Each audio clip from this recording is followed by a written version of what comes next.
नमस्कार, आदाब, सत श्री अकाल। टीवी 6 न्यूज नेटवर्क के कार्यक्रम में वरिष्ठ पत्रकार अशोक वानखेड़े के साथ एक बार फिर हाजिर हैं हम। नमस्कार अशोक जी। नमस्कार। किसानों पर हम आते हैं। दिल्ली पहुंचने वाले हैं ऐसा बताया जा रहा है, और क्या अनुमान लगा रहे हैं, किस तरह से ये बात बन जाएगी? ये मीटिंग तो पहले भी हुई है, यही 3 लोग पहले भी गए जी, चंडीगढ़ में जी। तो किसान नेताओं का ये कहना है कि इस मीटिंग में कुछ निकला नहीं। और अर्जुन मुंडा जी जो कृषि मंत्री है, उनका स्टेटमेंट आया कि भाई हम तो अपने आप गए थे, बिना बुलाए गए थे, हमने समझाने का प्रयास किया, इसमें राज्य इन्वॉल्व है। मुझे ये नहीं समझ में आता, यदि एमएसपी को आपको कानूनी जामा पहनाना है तो इसमें राज्य इन्वॉल्व कहाँ है? क्योंकि एमएसपी पे जब परचेसिंग करता है तो वो केंद्र सरकार करती है, एफसीआई करती है, केंद्र सरकार राज्यों के थ्रू करती है, राज्यों को पैसा देती है और राज्य उसको परचेस करके केंद्र के हवाले कर देते हैं, जिनको देना है उस डेपो में पहुंचाती है। तो राज्य सरकार तो इंस्ट्रूमेंटल है। यदि आपने राज्य सरकार को ये कहा कि भाई एमएसपी एक कानून हो, तो एमएसपी की गारंटी क्यों नहीं? Point number 1। सरकार कहती है कि भाई किसान कई मांगे मांग रहे। मैं बोल रहा हूं जिस मांगों पे आप सहमत है उसी से शुरू करें, बाकी पेंडिंग में रखे, बाकी मीटिंग्स होती रहेगी। लेकिन किसानों को एक विश्वास तो जगाना होगा कि जो एमएसपी आप दे रहे हैं वो एमएसपी पे मिनिमम आप कर रहे हैं। आज एक मैंने आर्टिकल पढ़ा इस अखबार में कि उसने कहा कि भाई एमएसपी किसानों की लागत ये बताती है कि किसानों को 50% प्रॉफिट हो रहा है। किसानों की लागत कौन तय करेगा? सारा खेल वही है। आप किसानों की लागत ऐसी तय करोगे बाबा आदम के जमाने से, तो किसान तो आज लॉस में है। आज तो मैं चैलेंज देता हूं खुला, नहीं, हर चीज बदल चुका है, बिजाई से लेके और सारी चीजें। एमएसपी तय करने वाले लोगों को चैलेंज देता हूं। और मैं कई बार कई प्लेटफॉर्म पे बोल चुका हूं कि मेरी पुश्तैनी जमीन कोलवई नाम के गांव में 8 एकड़ है, जिसमें हम सब चाचा भतीजा सब 16 लोग हैं। और मुझे विश्वास है मेरे 16 लोगों पे, वो मेरे कहने पे मना नहीं करेंगे। ये 8 एकड़ जमीन मैं किसी को बोलता हूं कि आप इसको 1 साल के लिए जोत के दिखाइए, बटाई पे ले लो। नहीं, आप पूरा इनकम ले लो, आप इसको जोतो और जो उपज आपको निकालनी है निकालो, और एमएसपी में बेच के मुझे बता दो कि आपको 50% फायदा हुआ है। पत्रकारिता छोड़ देंगे, खेती कर लेंगे। बिल्कुल। ये जो 50% का ढकोसला ये वही है जो आपका जीडीपी का है।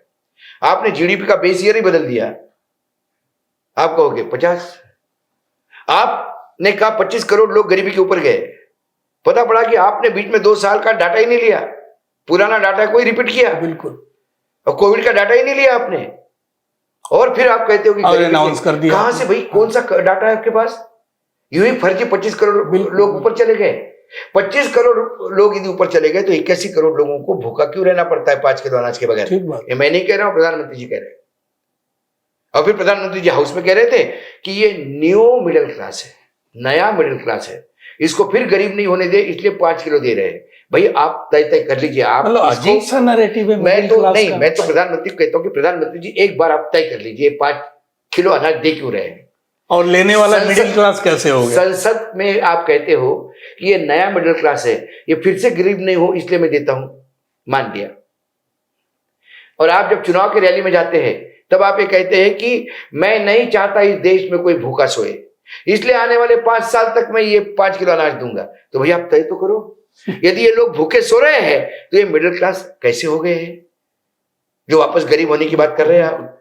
तो ये विसंगतियों का स्टेटमेंट है। जहां जो माहौल दिखे उसके हिसाब से ये बोलते रहते हैं। अब क्या है ना कि किसान नेता सरवन सिंह पंधेर ने बयान दिया है, वो लगातार दे ही रहे हैं कि 3 मांगे पूरी होने तक आंदोलन जारी रहेगा। ये मांगे हैं एमएसपी की कानूनी गारंटी, कर्ज माफी और बिजली अधिनियम रद्द करना।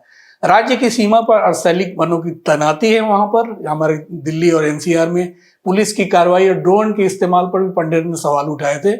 किसान आंदोलन में राकेश टिकैत की एंट्री हुई है। अशोक जी, कल से ही राकेश टिकैत को हम देख रहे हैं, मुझे लगता उनकी एंट्री पर आप कुछ कहना चाह रहे हैं? राकेश टिकैत सरकारी किसान नेता हो गए। बिल्कुल। तो इसके पहले भी चौधरी हरपाल जी ने तो कह दिया था कि हमको आंदोलन तोड़ने वालों की जरूरत नहीं है। लेकिन जब इतना बड़ा आंदोलन खड़ा हो गया तो इनको लगता है कि हमारा कोई रोल नहीं है। हो सकता है दिल्ली से फोन गए होंगे कि जाओ अब इसको तोड़ो, जरा जाके तैयार करो। सवाल ये है कि पूरा भगवा पगड़ी लगा के अवतरित इसी के बीच में मैं एक और बात आपको बताना चाहूंगा कि कल पंजाब और हरियाणा हाई कोर्ट ने बुरी तरह से लतड़ा हरियाणा सरकार को। उन्हें कहा कि रास्ते को रोकने वाले आप कौन होते हो? किसानों का आंदोलन करने का अधिकार है, विरोध प्रकट करने का अधिकार है, ये हर एक को कॉन्स्टिट्यूशन ने अधिकार दिया है, आप इसको रोक नहीं सकते। तो उन्होंने कहा हमसे परमिशन नहीं ली, तो उन्होंने कहा कि जब वो हरियाणा में आंदोलन ही नहीं कर रहे तो तुमसे परमिशन नहीं, लेकिन यदि हाईवे हरियाणा से जा रहा है तो आपने इसको रोका कैसे? आप अवरोध हटाइए इसको तुरंत, बच्चों की एग्जाम से आप नेट पर चालू करवाइए। आप ये कैसे कह रहे हैं कि ये हिंसक हो जाएंगे? बोले शस्त्र लेके आए हैं। तो पंजाब के वकील ने कहा कि साहब पंजाब से ही गए, हमने तो इनके पास कोई शस्त्र नहीं देखे, ये तो शांति प्रिय लेके जा रहे हैं। हाँ, ये जरूर सामान लेके जा रहे हैं, आटा, चावल, गेहूं, उसे शस्त्र मानते हो? और यदि वो शस्त्र है, क्योंकि वो राजकीय दृष्टिया तो वो प्रधानमंत्री का तो शस्त्र है चुनाव लड़ने का, 5 किलो अनाज देके, तो उनको लगता है वही शस्त्र ये भी यूज कर रहे हैं। अब क्या सोचे, मतलब कोई लिमिट नहीं है। तो कोर्ट ने तो उनको बाकायदा आज स्टेटस रिपोर्ट मांगी है। अब हरियाणा गवर्नमेंट क्या देती है, और यदि हाईकोर्ट बहुत ज्यादा स्ट्रिक्ट हो गया तो उनको रास्ता खोलना पड़ेगा। बिल्कुल बिल्कुल, और रास्ता खोलने के बाद किसान आएंगे। ये असल में फंस गए हैं स्वामीनाथन आयोग की रिपोर्ट को लेके। हालांकि वो जो मेडल वगैरह दिखा रहे हैं कि हमने दिया है, तो सरकार एमएसपी को उत्पादन की औसत लागत से कम 50% अधिक तक बढ़ाना चाहिए। इसे C2+50 फार्मूला भी कहा जाता है, जिसकी चर्चा आप थोड़ी देर पहले कर रहे थे। इसमें किसानों को 50% रिटर्न देने के लिए पूंजी की अनुमानित लागत और भूमि पर किराया, जिसे C2 कहा जाता है, ये शामिल है। दिसंबर 2023 में राज्यसभा में कृषि एवं किसान कल्याण मंत्री ने कहा था कि सरकार ने जुलाई 2022 में एमएसपी समिति का गठन किया है, जिसमें किसानों के प्रतिनिधि, केंद्र सरकार, राज्य सरकारें, कृषि अर्थशास्त्री, वैज्ञानिक आदि शामिल हैं। समिति को एमएसपी को अधिक प्रभावी और पारदर्शी बनाने के लिए सुझाव देने थे।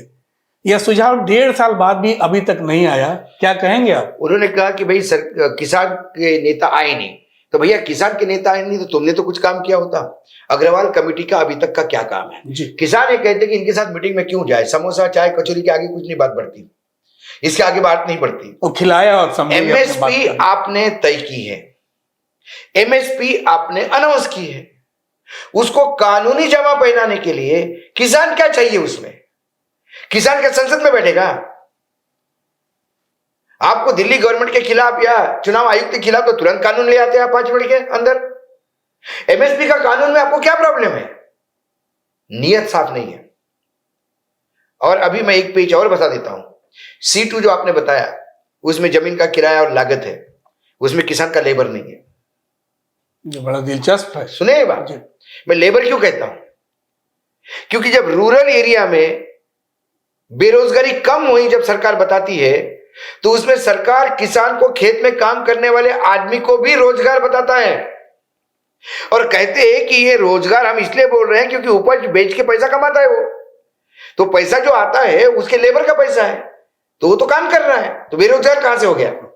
तो यदि मेरा किसान लेबर है, यदि उसकी पत्नी खेत में काम करने वाली लेबर है, उसकी माँ, बाप, बहन, बच्चे ये सब लेबर में आते हैं, तो फिर वो लेबर का कॉस्ट भी तो जोड़ो उसमें, कॉस्टिंग में। पशु भी जो शामिल है ढुलाई में, सब चीज में, ये आप जोड़ोगे नहीं। और आप यूरिया की कीमतें देखिए क्या हो गया, सीड की कीमतें क्या हो गया, इलेक्ट्रिसिटी की कीमतें क्या हो गया, ट्रांसपोर्ट का जब से पेट्रोल महंगा हो गया, किसान अब अपना माल लाएगा मार्केट में, कहां से लाएगा? जो डीजल पंप चलाता है उसको डीजल क्या सस्ते में दे रहे हैं आप? ये सारी चीजें जो है, इसका कॉस्टिंग देखे तो आज भी सर मैं आपको कहता हूं, दावे के आंखों पे पानी आता है जब ग्रामीण क्षेत्र में जाते हैं, तो वहां से आने के बाद आदमी 2 दिन का रोटी नहीं खा सकता। यदि आप पिज्जा मंगाओगे 800 रुपए का आपके ऑफिस में, तो ये क्रिमिनल ऑफेंस लगता है। इस 800 रुपए में किसी गरीब परिवार का एक सप्ताह भर का राशन आता है, घर चलता है सप्ताह भर उसका।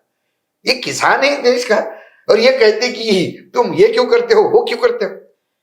मैं खुद उस परिवार से आता हूं, और मेरे जिले में सबसे ज्यादा आत्महत्या है यवतमाल में, सबसे ज्यादा महाराष्ट्र में हुआ। क्यों होती है आत्महत्या? आत्महत्या करने के लिए बोले साइकेट्रिस्ट अपॉइंट करो, साइकेट्रिस्ट नहीं, वो लोग आत्मसम्मानी हैं, जिसका पैसा लिया बैंक से, बैंक वाला घर के सामने आ गया, बनिया घर के सामने आ गया, इज्जत चली जाती है। वो नेता नहीं है बेशरम, तो क्यों जिंदा रहे हो? वो क्यों जिंदा आप उसे बाध्य करते हो, उसको मरने के लिए। ये स्थिति है आज, इसलिए मैं कहता हूं। और दूसरी तरफ जो अरबपति हैं जो बैंकों से लोन ले रहे हैं, मुझे आज शर्म आती है श्री रविशंकर पे। वो कहते हैं कि एक मुट्ठी भर किसान देश का विकास नहीं रोक सकते। इन्हें मालूम है यही मुट्ठी भर किसान अनाज पैदा करते हैं। यही मुट्ठी भर किसान क्या है पता है? ये जो रविशंकर जी जो अपने जो शिविर लगाते हैं, पूछिए कितना पैसा लेते हैं ये। मुफ्त में तो किसी को नहीं ट्रेन करते। आप पूछिए रविशंकर जी, आज हम सवाल पूछते हैं। आप भी आपके प्रोडक्ट बेचते हैं, आप भी तेल बेचते हैं, साबुन बेचते हैं, बहुत सारे कॉस्मेटिक बेचते हैं। उसकी कीमत क्या होती है जरा बताइए आप। योगा कराते हैं तो उसके फिक्स हैं फीस। जब आप अपनी फीस लेते हैं और किसान मांगता है तो आप बोलते हैं मुट्ठी भर किसान। शर्म आनी चाहिए आपको।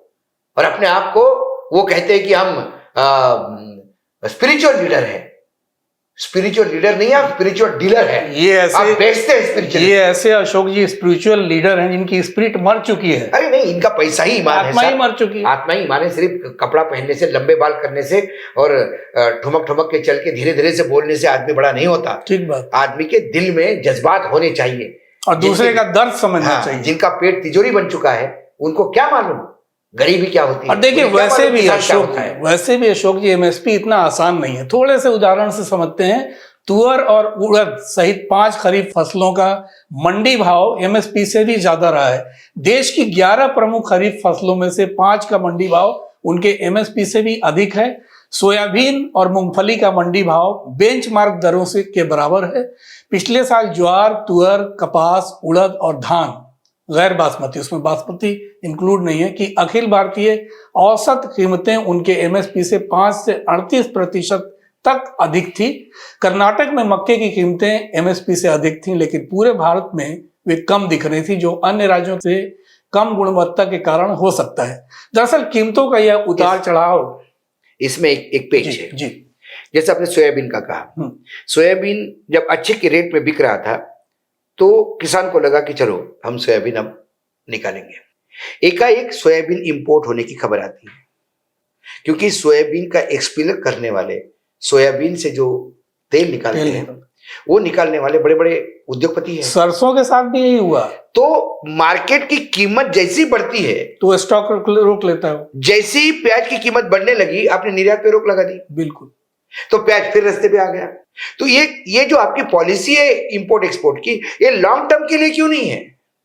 अरहर अब आपने कहा कि अरहर को तुअर को अच्छा रेट मिला है, इसलिए मिला कि पिछली बार तुअर लोगों ने सड़ के फेंक दी, आप एमएसपी पे भी खरीद नहीं पाए।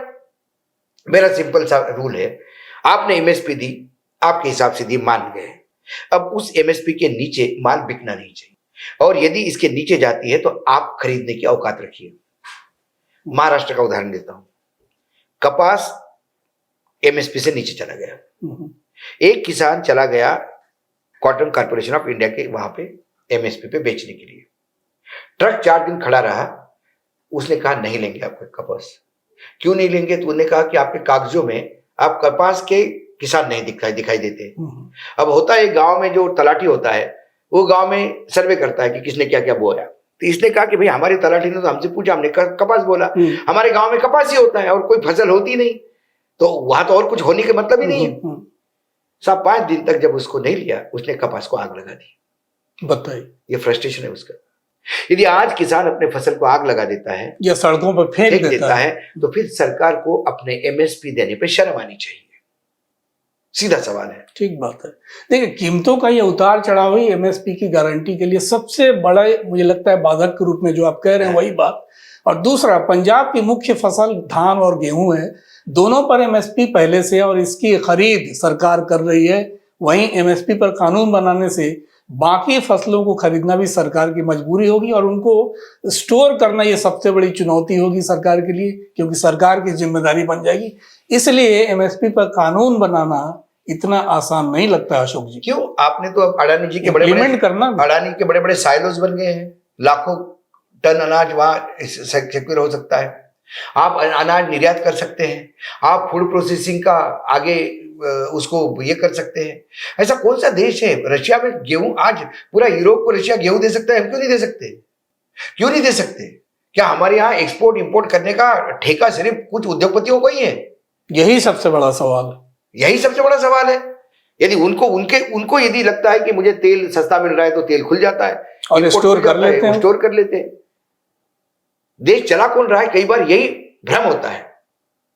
ठीक बात, चालाक बन रहा है। और असल किसान कौन है? कौन है? अडानी असल किसान या जमीन पे जो जोत रहा है वो किसान है। अब आखिरी सवाल है किसानों से जुड़ा हुआ।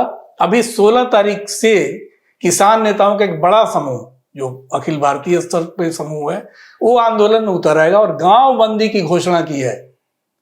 क्या लगता है किस तरह का सूरत हाल होगा? पूरे गांव को ब्लॉकेट तो खराब होगा। और इसमें मैंने आज जो संघ से जुड़ा हुआ भारत किसान यूनियन है बीकेयू, उनका भी मैंने स्टेटमेंट पढ़ा, उनके जनरल सेक्रेटरी का। उन्होंने कहा कि ये चुनावी स्टंट क्यों कर रहे हैं, चुनाव के समय ही क्यों करते हैं। ये इसलिए करना पड़ता है कि थोड़ा बहुत किसान भी तो सीख ले इन नेताओं से। पिछले बार 13 महीने किसान पड़ा रहा बॉर्डर पे, 700 लोग मर गए बॉर्डर पे खड़े खड़े, लेकिन प्रधानमंत्री जी के कान पे जू नहीं रेंगी। जैसे ही यूपी का चुनाव नजदीक आ गए, अशोक जी इसी में मैं जोड़ रहा हूं। हाँ, आपने कहा प्रधानमंत्री के कान पे जू नहीं रहेगी, लेकिन परसों 3 दिन पहले किसानों का आंदोलन, पंजाब के किसानों का आंदोलन शुरू होता है और तुरंत केंद्र के 3 मंत्री पहुंच जाते हैं चंडीगढ़, तब भी और दिल्ली में ही बातचीत हो जाती है। इतनी जल्दी में सरकार क्यों? क्योंकि वो चाह रहे हैं कि ये जो 16 से होना है, तब भी बातचीत हो रही थी, तब भी बातचीत हो रही थी जी। और हमारे वर्तमान में जो अभी स्पीकर है लोग विधानसभा के मध्य प्रदेश के, तोमर साहब, वो वही कृषि मंत्री थे। हाँ, अब वो भी किसान है जी। और उनके बारे में तो एक खबर है, पता नहीं सही है गलत है, कि कनाडा में भी गांजे की खेती है उनकी, ऐसा बोलते हैं। ऐसे कुछ लोग, मैंने खबरें पढ़ी है तो, लेकिन मैं व्यक्तिगत रूप से उनको जानता हूं। तो वो भी जब भी मीटिंग से आते थे कि बहुत अच्छी मीटिंग हुई, और वो अच्छी मीटिंग 13 महीने क्यों किसानों को वहां रोक के बैठी, सवाल वो है। इसका मतलब कुछ ना कुछ गड़बड़ थी मीटिंग में। किसानों ने मीटिंग में जाना ही छोड़ दिया, क्योंकि किसानों को समझ में आ गया कि टाइम किल कर रहे हैं। किसान तुरंत निर्णय चाहते हैं। प्रधानमंत्री जी आए, 3 कानून वापस लिए, निर्णय हो गया, काम खत्म। ऐसा ही चाहिए निर्णय। जब उनको यह पता पड़ा कि 13 महीने हमने कष्ट सहे, आंदोलन करते रहे, मीडिया में छाए रहे, फिर भी सरकार को कोई मतलब नहीं था। यूपी के चुनाव आए, सरकार को मतलब आ गया, तो अब हम सरकार के मतलब के अनुसार आंदोलन करेंगे। 2024 के चुनाव नजदीक आ गए, वो आंदोलन कर रहे हैं। तो इसमें किसी को ये तकलीफ नहीं होनी चाहिए कि किसान चुनाव के वक्त सरकार को कॉर्नर कर रहा है, क्योंकि सरकार कॉर्नर ही चुनाव के पास होती है। बिल्कुल। प्रधानमंत्री जी ने कल बोला विदेशी धरती पर कि एक मंदिर का लोकार्पण करते समय, मेरे लिए तो 143 करोड़ लोग भगवान हैं। लेकिन मुझे ये नहीं पता पड़ा कि प्रधानमंत्री जी उन भगवान की पूजा अर्चना करने के लिए कहीं दूध का प्रसाद चढ़ाते हैं, कहीं 56 भोग चलाते हैं, कहीं जमीन पे लौटते हैं, तो कहीं जमीन पे लौटते हैं, तो कहीं ड्रोन से बरसाते हैं, गोले बरसाते हैं। ये भी शायद प्रसाद, ड्रोन भी अडानी का। हाँ, ये भी सरकार को स्पष्ट करना पड़ेगा। ये भी जो है, ये भी एक प्रसाद ही होगा, क्योंकि ये तो 143 करोड़ देव है उनके लिए, तो ये जो किसान है ये 143 करोड़ में ही आते हैं। इन भगवान के ऊपर, इन देवों के ऊपर यदि आंसू गैस बरसता है, तो वो शायद पूजा की एक नई पद्धति होगी, नई पद्धति की पूजा की। अब अशोक जी आते हैं सोनिया गांधी पर। सोनिया गांधी, एक बार यह तय हो गया कि सोनिया गांधी राजस्थान से राज्यसभा चुनाव के लिए अपना नामांकन दाखिल करी, पहुंच भी गई। कल राहुल गांधी भी थे जयपुर, और भारत जोड़ो न्याय यात्रा को बीच में छुट्टी ले ली और अपनी मां बहन के साथ जयपुर पहुंच गए थे। दूसरी बार नेहरू गांधी परिवार के किसी सदस्य ने उच्च सदन यानी राज्यसभा के माध्यम से संसद में प्रवेश करने का विकल्प चुना है। अप्रैल में खाली होने वाली यह सीट पहले पूर्व प्रधानमंत्री डॉक्टर मनमोहन सिंह के पास थी। डॉक्टर सिंह जो इस वर्ष 26 सितंबर को 92 वर्ष के हो जाएंगे, उनका स्वास्थ्य खराब है, ये सब जान रहे हैं, और उनके अगले चुनाव लड़ने की संभावना नहीं है। राजस्थान विधानसभा में कांग्रेस के 70 विधायक हैं, जो सोनिया गांधी का चुनाव सुनिश्चित करने के लिए काफी हैं, इसलिए कि उन्हें जीत के लिए केवल 51 वोटों की जरूरत है। अब सवाल यह है कि सोनिया गांधी को क्या यह शक हो गया कि रायबरेली में कुछ गड़बड़ हो सकता है? नहीं, मैं नहीं मानता। सोनिया गांधी की भी तबीयत ठीक नहीं है। अब वो भी प्रचार और चुनाव पर्चा भरना, मतलब अब उस स्थिति में नहीं है। दूसरी बात, यदि सोनिया जी राज्यसभा में जाती है तो हो सकता है कि अमेठी से कोई और परिवार का लड़े, प्रियंका लड़े, ये भी हो सकता है। यही सवाल है, यही करूंगा आपसे दोबारा। तो ये प्रियंका लड़े वहां से, या एक खबर ये भी आ रही है कि संजय गांधी के बेटे वरुण गांधी भी कांग्रेस वापस आ सकते हैं। यदि वो आए तो वो उस कॉन्स्टिट्यूंसी को रिप्रेजेंट करेंगे। प्रियंका अभी इलेक्टोरल पॉलिटिक्स में आने के लिए इतनी इच्छुक दिखाई नहीं देती। तो कुल मिलाकर मैं इसको पलायनवाद नहीं मानता, मैं इसको समय के साथ, मतलब आडवाणी जी राज्यसभा, उसके बाद आडवाणी जी अब घर ही बैठ गए, तो आडवाणी जी घर बैठ गए इसका मतलब आडवाणी जी भागे नहीं है। उम्र का पड़ाव होता है, उम्र के अनुसार चले जाते हैं। अब गर्दन भी लटक गई आपकी, चलना भी नहीं हो रहा है, व्हील चेयर पे राज्यसभा में आना ये मुश्किल है, क्योंकि राज्यसभा में बोलने के लिए चाहिए। लेकिन सोनिया जी का लोकसभा से जाना और राज्यसभा में आने से एक बात जरूर है कि अब कोई बहुत सीरियस और एक ठहराव वाला नेता कांग्रेस में अब लोकसभा में दिखाई नहीं देता। यही बात है कि लोकसभा में चूंकि वहां कहीं ना कहीं अधीर रंजन चौधरी को संभालने वाला कोई होता था, तो वो इशारा कर देता था। राहुल गांधी को भी संभालने वाला कोई होता था। राहुल गांधी भी बहुत कम बैठते हाउस में, वो अपनी यात्रा और बाकी, लेकिन जब भी बोलने उठते थे तो लगता था कोई गार्जियन है जो कि इन लोगों को कंट्रोल कर रहा है। एक गार्जियन की भूमिका में कोई सीनियर आदमी वहां नहीं है, ये जरूर एक खलेगी कांग्रेस को। लेकिन अभी हर पार्टी में समय आता है, लोग जाते हैं, नए लोग आते हैं। बीजेपी में तो भयानक बदलाव है, कांग्रेस में ये बदलाव थोड़ा स्लो है और जल्दी हो जाए। लेकिन जो नैरेटिव अभी गढ़ा जा रहा है, हालांकि 2024 के लोकसभा चुनाव के लिए कांग्रेस को अमेठी रायबरेली निर्वाचन क्षेत्र तो है, सब लोग मानते हैं कि है, और पार्टी में कुछ लोगों का ये मानना था कि सोनिया गांधी के लिए सुनिश्चित नहीं है, आएंगी नहीं। सबसे बड़ी बात यह ना कि क्या 10 जनपद बंगला को कोई छीन न ले, उसे सुनिश्चित करने की बात जो कुछ लोग कह रहे हैं, चला रहे हैं, मुझे नहीं लगता सुनिश्चित करने की बात है। सोनिया जी वैसे घर बैठ के भी लड़ लेती तो वहां से निकाल लेती, क्योंकि बाकी लोग चाहे मायावती हो चाहे अखिलेश हो, वो सीट को तो उनको छोड़ देते। और इस बार तो मैंने सुना राहुल भी अपने कॉन्स्टिट्यूंसी में वापस लड़ेंगे, 2 जगह ये चर्चा हो रही है। तो कुल मिला के एक आदमी की हेल्थ और सोनिया जी की हेल्थ दिन ब दिन हम कामना करते, शुभकामना करते हैं कि स्वास्थ्य रहे, लेकिन उम्र है, जब जो व्याधियां हैं उसके साथ भी चले रहते हैं। तो कहीं ना कहीं जैसे शरद पवार ने भी पिछली बार डिक्लेयर कर दिया था कि वो राज्यसभा में रहेंगे, लोकसभा चुनाव लड़ने की स्थिति में नहीं है, लेकिन इतनी मेहनत करने के बाद भी अब शायद वो राज्यसभा में भी नहीं आएंगे। उन्होंने ये भी कह दिया कि अब मैं सदन से मुक्त ही रहूंगा। तो ये समय के साथ कुछ लोग डिसीजन लेते हैं। लेकिन एक बड़ा सवाल तो अमेठी और रायबरेली का रहेगा कि प्रियंका इस बार यूपी में चुनाव अगर लड़ती हैं तो किस सीट से लड़ेंगी, इन दोनों में से किस सीट से लड़ेंगी। और परिवार निश्चित रूप से अमेठी और रायबरेली को नहीं छोड़ सकता। राहुल 2019 में अमेठी से हार गए और केरल के वायनाड से सांसद हैं इस समय। उनके पारिवारिक क्षेत्र में लौटने की प्रबल संभावना आपको नजर आ रही क्या? मुझे दोनों लौटेंगे क्या, भाई बहन दोनों भी लड़ सकते हैं वहां पे। और मुझे लगता है कि जिस हिसाब से अभी चल रहा है तो जीतने में उनको कोई ये नहीं है। जी। तो परिवार लौटेगा उत्तर प्रदेश, ऐसा लग रहा है। मतलब परिवार उत्तर प्रदेश से कहीं गया नहीं। एक सीट इधर कई बार इंदिरा गांधी कर्नाटक से लड़ी थी, बेल्लारी से स्वयं सोनिया जी लड़ी थी, कई बार इधर उधर लोग लड़ते हैं। वो समय चला गया नेहरू वाला। अब प्रधानमंत्री जी को भी 2 जगह पहली बार लड़ना पड़ा था। पिछली बार गुजरात से भी लड़े थे और यूपी से भी लड़े थे। अब बात तो ये भी हो रही कि इस बार तमिलनाडु से भी लड़ने का सोच रहे हैं वो, यूपी और तमिलनाडु से।